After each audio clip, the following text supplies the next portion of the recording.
আমি বলেছিলাম খাঁচায় বেশি দিন বাঘকে বন্দি করে রাখা যায় না।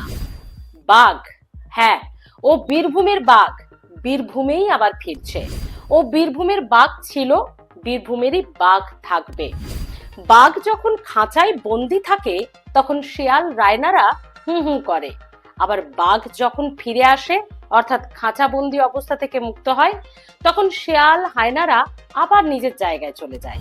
মানে বীরভূমে বিরোধীরা এবার পালাচ্ছে, কারণ অনুব্রত মণ্ডল বাঘ, বীরভূমের বাঘ বীরভূমে ফিরে আসছে তাই।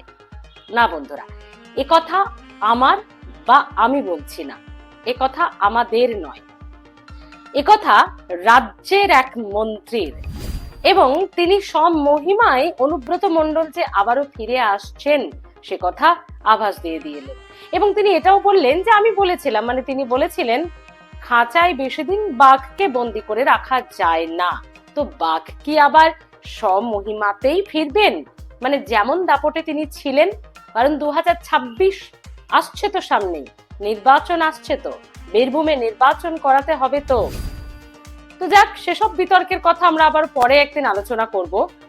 মন্ত্রী অনুব্রত মণ্ডলের জামিন পাওয়া নিয়ে এবং বীরভূমে পুজোতে ফিরে আসা নিয়ে, জামিনে মুক্ত হওয়া নিয়ে ঠিক কি বলছেন শুনুন। ও বীরভূমের বাঘ বীরভূমের বাঘই থাকবে। আমি বলেছিলাম বীরভূমের বাঘ খাঁচায় আটকে বেশি দিন রাখা যাবে না। খাঁচায় যখন বাঘ আটকে থাকে তখন শিয়ালরা হায়নারা হুম হুম করে, কারণ বাঘ ভেতরে আছে বলে। সেই বাঘ বেরিয়ে গেলে আবার তারা ল্যাস তোলে পালায়। আমরা খুব আনন্দ, মানে যে আমাদের একজন নেতা তিনি বীরভূমে ফিরবেন।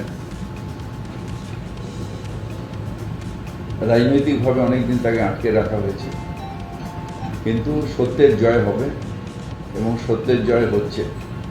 তাই কেজরিওয়ালজিও বেল পেলেন, অনুব্রত মণ্ডলও বেল পেলেন, যারা বিরোধী দলনেতাদের আটকে রাখা হয়েছিল তারা সবাই এক এক করে বেল পাচ্ছে। এদের লজ্জা করে না?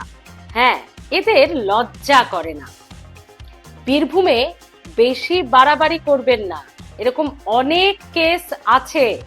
এবং এই কেসে এই জামিনের বিরোধিতা করে সিবিআই যদি হাইকোর্টে, সুপ্রিম কোর্টে যায় এই জামিনের বিরোধিতা করে, তখন কি করবেন?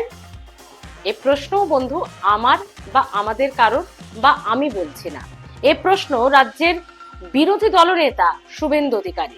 এবং তিনি একবারে নাম করে বলছেন যে এদের লজ্জা করে না।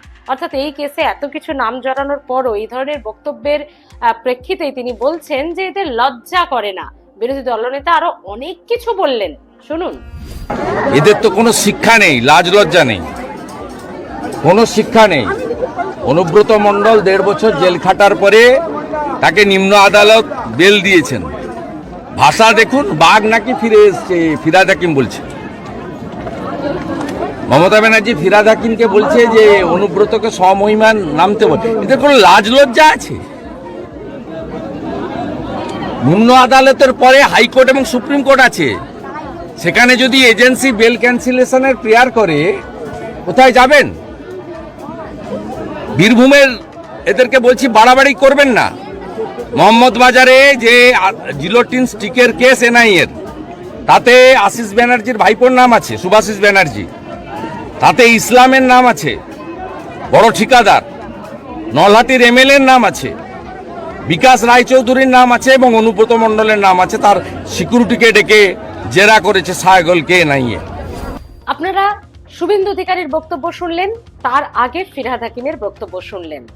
একেবারেই তারই পাল্টা, তারই কাউন্টার দিলেন শুভেন্দু অধিকারী। কিন্তু বীরভূমের প্রেক্ষাপট কি, সোশ্যাল মাধ্যম কি বলছে আপনারা নিশ্চয়ই খেয়াল করেছেন। সেখানে কিন্তু সোশ্যাল মাধ্যমে যারা অনুব্রত অনুগামী তারা কিন্তু একেবারে জেগে উঠেছেন।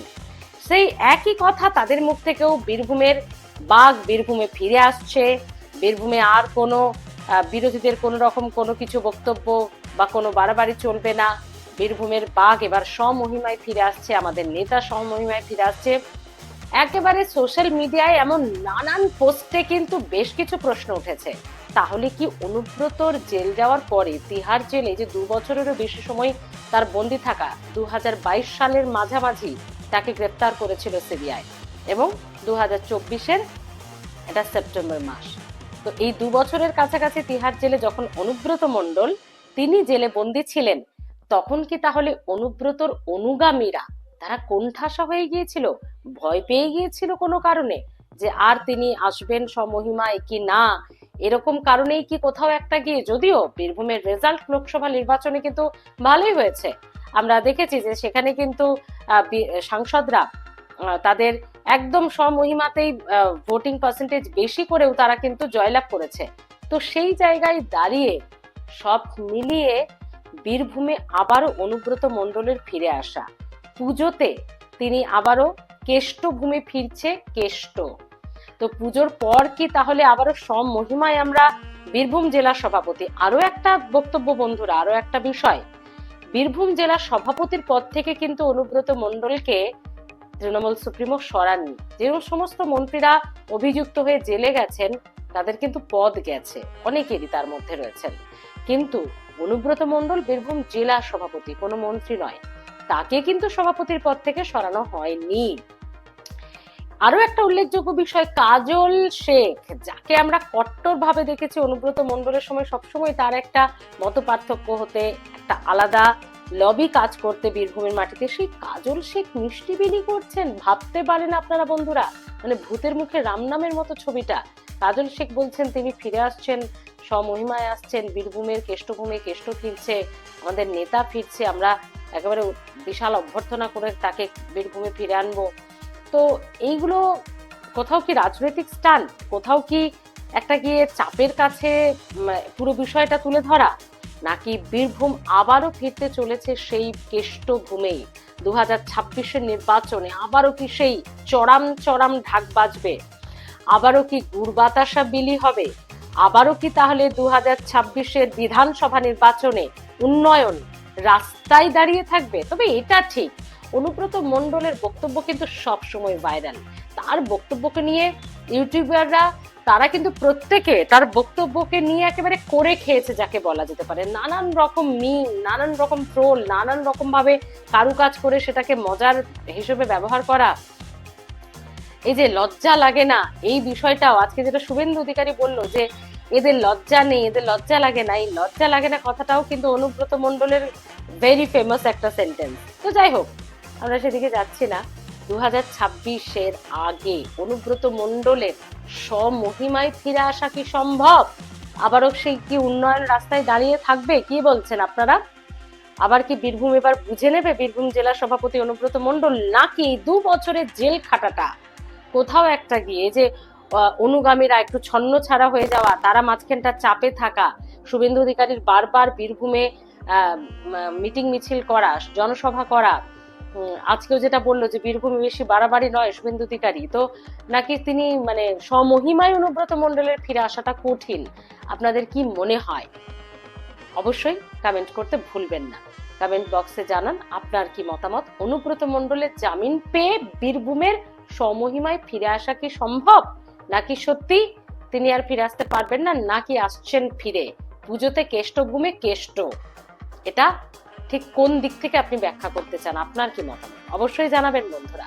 আপনাদের কমেন্টের আশায় থাকলাম, এবং ভিডিওটি ভালো লাগলে শেয়ার করতে পারেন। আর এখনো যারা আমার বন্ধু হননি, আমার চ্যানেলের দর্শক হননি, প্লিজ স্পিক ইউ বেঙ্গল এটাকে সাবস্ক্রাইব করে রাখতে পারেন।